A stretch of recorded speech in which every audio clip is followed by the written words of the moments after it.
Hey guys, Gamer Gregor here, and I am excited because today I'm going to be showing my collection for one of my favorite consoles of all time. It might be my favorite console of all time. Maybe not. It's my favorite console of this generation, at least, anyways, for sure. So might as well just get started.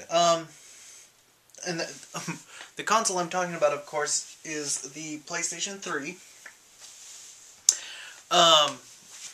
As you can tell by the amount of stuff by me. And I'm partial to the PlayStation 3. I like the Wii too. I never really got into the Xbox. I never got one. I'll probably get one once the next thing for Microsoft comes out, because I imagine they'll go real cheap, and I imagine 360 games will be real cheap, because it'll be kind of the PlayStation 2 of this generation, next generation, so to speak. So I imagine it'll have similar prices on 360 games at that point. They're already cheaper than PS3 games. So I might as well start out and show you what I got here. And the first thing is Sonic's Ultimate Genesis Collection, which is great. It's got, you know, it's not a bunch of crap. This really has most of the stuff you'd want from a Genesis collection. It doesn't have everything, but it's got, I think it's got all of the main Sonic games. It's got Golden Axe and Echo the Dolphin, and you know, it's just, this feels like the Genesis was just such a big part of Sega's history, and this really, it's like a walk through all the main titles you should have for the Sega Genesis. Leaving out some of the sports titles are there's no sports titles on here, but that was a big thing on the Genesis too, I know. Like NBA Jam and such was a big deal at the time. It doesn't have any of those, but it has most of the stuff you would expect. It's a real great disc of stuff. I mean, I've had a lot of fun with it. I've probably played more Genesis games off that than off of my actual Genesis. So, which will change over time as I, you know, get into the more obscure stuff on the Genesis or Mega Drive if you're not from the United States. It's the Mega Drive. Alright, moving on. God of War. And I've actually only played, well, God of War Saga, which is all 5 games, except the 2 PSP ones are downloadable. They're not actually on the disc. So, well, they might. No, they're not on the disc at all. I was going to say they might install off the disc, but no, they don't. They're downloadable content. Well, downloadable games. But the first 3 are all on disc, and I haven't played 2 or 3. I've only played God of War 1, and I've never played these on their original platform, which was the PlayStation 2. But this was like $40 for all 5 of them, so I got it when it came out. And what I've played of it, it's real good. I mean, it's basically what I expected from it. There's a God of War style, and I think I can't remember any games having that style before God of War. So this style kind of popped up from this game, I think. But don't quote me on that. I'm not entirely sure there. But it got a fun kind of style there. And we got Grand Theft Auto 4, which I enjoyed this, except for there's a lot of car chase missions in it. well, I don't know if a lot, but the ones that are there really annoy me. I haven't completed it because of that. Just because, like, I like racing games, but that's not really racing. I mean, it's, you know, the controls aren't really, I mean, you can tell that Rockstar isn't going for a racing simulator, so to speak. The other thing, you get a lot of annoying phone calls on your little virtual cell phone, and that really, I hated that. That turned me off from the whole thing, kind of. But I did play this quite a bit. It was one of the first games I got. Next up, we have Grand Theft Auto Episodes from Liberty City, which I guess is kind of the sequels, I guess, to that. It's like they used to do the PSP games that were based in the same city as, you know, there was Vice City Stories and Liberty City Stories. This is kind of like that, except for I don't think they ever came out on the handheld console. But it's sort of like little sequels. But I think these two are better, much better than than Grand Theft Auto 4. Especially the Ballad of Gay Tony. And that's what this is, the Ballad of Gay Tony and the Lost and the Damned. And the Ballad of Gay Tony is you go around kind of helping out this club owner who is Gay Tony, and that's kind of the whole premise of the whole thing. And Lost and the Damned, you're like in a motorcycle gang, sort of. So I don't know, I found it more appealing, especially the Ballad of Gay Tony. Then we've got Gran Turismo 5 Prologue, which, if you have Gran Turismo... I've played this a little bit, but if you have Gran Turismo 5, the reason for playing this kind of...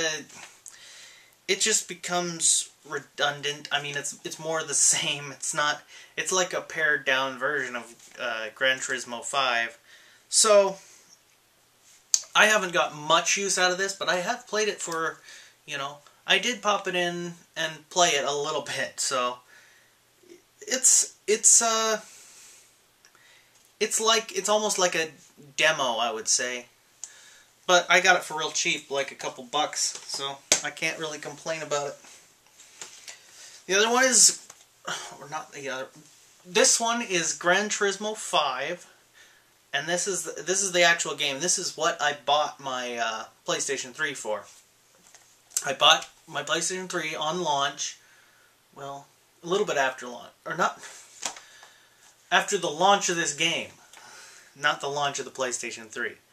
And I bought it, you know, this was the bundled one that came with the PlayStation, you know, it's not for resale copy.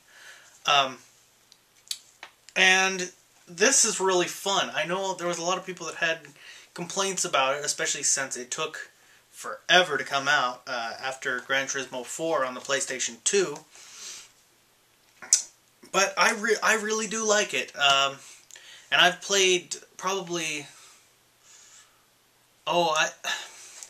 upwards of maybe 40, 50 hours on this.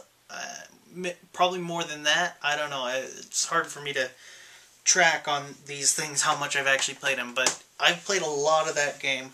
It was basically all I played when I first got my PS3.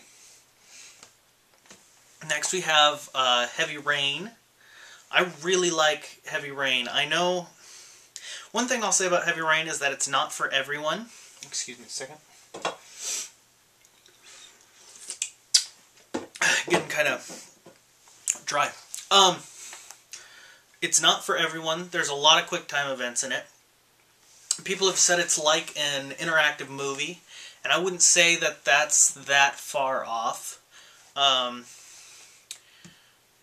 There's some plot holes in it, pretty big ones, but for the most part, I mean, I really like where the direction they're going and what they're trying to do with video games, because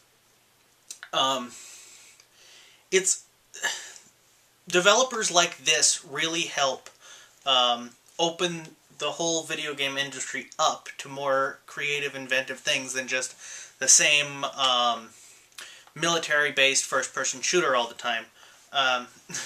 Which this is definitely not. It's a story-driven, almost an interactive movie. So I'm excited to see Beyond come out, which should be coming out, sometime in the next year, I guess. Made by the same developer, Quantic Dream. Next here we have Ico and Shadow of the Colossus. Now some people are gonna be upset at me for that. My cover's all messed up. Some people are gonna be upset, but I actually haven't played Ico. So people are gonna be screaming and yelling maybe that, oh, you gotta play Ico, it's the best game ever or whatever, which it could be. What I've seen, it looks pretty good, but I haven't played that part of it. I got it because of Shadow of the Colossus, actually. I've heard people go on and on about Shadow of the Colossus and the emotions that it makes you feel about killing these giant, innocent monsters, basically. And it's really an emotional game. You know, I've found it more emotionally moving, so to speak, than any movie I've ever seen. You know, the emotions it makes you feel about everything. The story goes basically that your love is dead or dying. I can't remember exactly. It's been a little bit since I played it. But in order to save her, you have to go around the land killing these basically giant innocent monsters, as I said before. And you're very, like, it makes you feel very torn about it, you know. And the landscape is huge, and I mean, it really immerses you. This Shadow of the Colossus is one of the coolest games I've ever played, so I expect Ico is probably the same, but I just haven't gotten to it yet. Alright, sorry about that. My battery died. So, anyways, next up we have Infamous, which I haven't got too far into this game, but I've played it enough. I've played it a bit. Basically, you go around the city. You play as Cole, who's been infused with like electrical energy. So you can do all these things, and you can go evil or good. And I really like that aspect of video games. Usually, I always go evil though. Just because it's more like something you can't do in real life. Even though the benefits of going evil usually aren't as good as the benefits of going good. But this was really fun. And I'm looking forward to playing Infamous 2. I have it on my PS3 because it was a PlayStation Plus game, and I have PlayStation Plus. So basically the way that works is, if you have PlayStation Plus, Sony will send you, basically, you can download new games, I think monthly, and you get to keep those games as long as you have PlayStation Plus. So I would assume they'll expire when the PlayStation 4 comes out. But for now, I mean, it's a pretty good deal. And I'll get to that after I'm done playing this one. But so who knows when that'll be, because I have quite a few games.